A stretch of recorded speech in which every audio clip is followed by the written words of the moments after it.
The 1800s were a period of profound societal change, particularly in Europe. There were political revolutions, there was a decline in the influence of the church, the continued success of the natural sciences, and the rise of capitalism. Within this context, Auguste Comte proposes a new science focused on the study of people. He coins the term sociology for his new science. This science was part of his wider philosophy of positivism. In this video, I'm going to talk about what is positivism. The term positivism refers to things imposed on the mind by experience. You could think of these items imposed on the mind as the things that we and other people can experience. For example, when you see a table or sit on a chair, it's not just something that's dreamt by us, but something that we and other people encounter in the world. Comte's main concern is with scientific knowledge.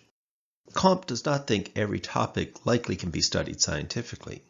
You can perhaps think of positivism then as one mode of addressing the world.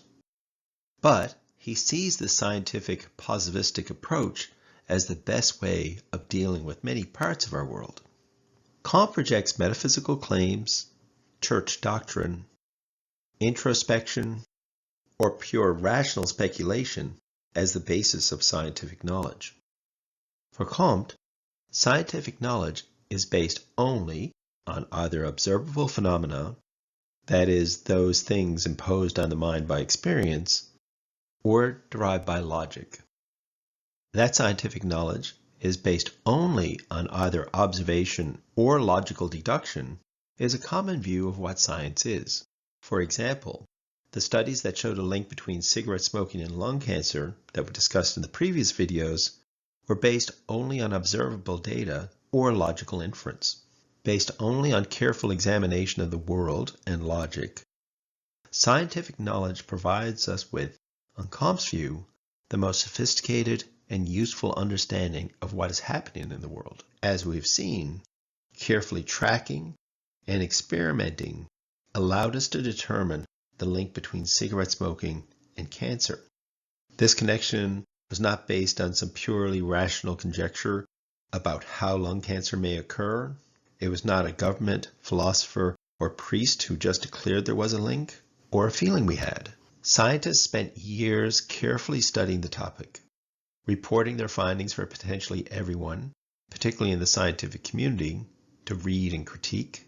We have a lot of observable data supporting the claim that there was a link, and importantly, more evidence supporting this theory than was available to support any alternative viable theory. Determining what is occurring gives us the knowledge to bring about the changes we want. For Comte, the importance that we attach to theories that arise from positivistic thinking is chiefly due to the fact that they alone can regulate our otherwise blind action upon the external world. Our lives would be worse without positivistic scientific knowledge. For example, we'd have more cancer deaths if it was not for the work of numerous scientists to determine there was a link between cigarette smoking and getting cancer. Similar to the distinct roles touched on earlier in the playlist, Comte held that scientists should report their findings, but it's for society to act on these findings or not. To identify what to do to bring about certain outcomes is the role of the scientist. But as Comte says, to effect this necessary intervention is the proper sphere of politics. Ontological claims are claims about the existence of things, but determining the status of the world goes beyond what can be known based solely on observational phenomena and logic. In rejecting metaphysical speculation, Comte explicitly rejects making any claims about the nature, or in the terminology of Aristotle, the causes of the world. Comte's positivism rather presents a view of how to deal with the world as it appears to be, while being agnostic about the true nature of the world. For Comte, the real business for scientists is to analyze accurately the circumstances of phenomena and connect them by natural relations of succession and resemblance. These regularities in the observable world, or these natural relations of succession, are the theories we can use to enact the changes that we want. For Comte, we are in a world which we have to deal with. There's no guidebook. The best way to deal with the world is to study it and find out what regularities exist. That is, which events are followed by which other events. For example, smoking cigarettes is regularly followed by lung cancer.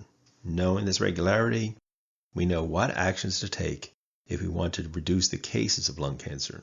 What I've presented so far about Comte's position may not be very novel. As Comte himself points out, promoters of the scientific method, for example Bacon, early modern philosophers, for example Descartes and Hume, and scientists like Galileo hold similar positions. Comte's larger project attempts to systemize all positivistic knowledge about the world. Comte identifies 5 areas of knowledge that, by the 1820s, had already adopted positivism. In other words, researchers in these fields no longer accepted claims not supported by observable data or logic.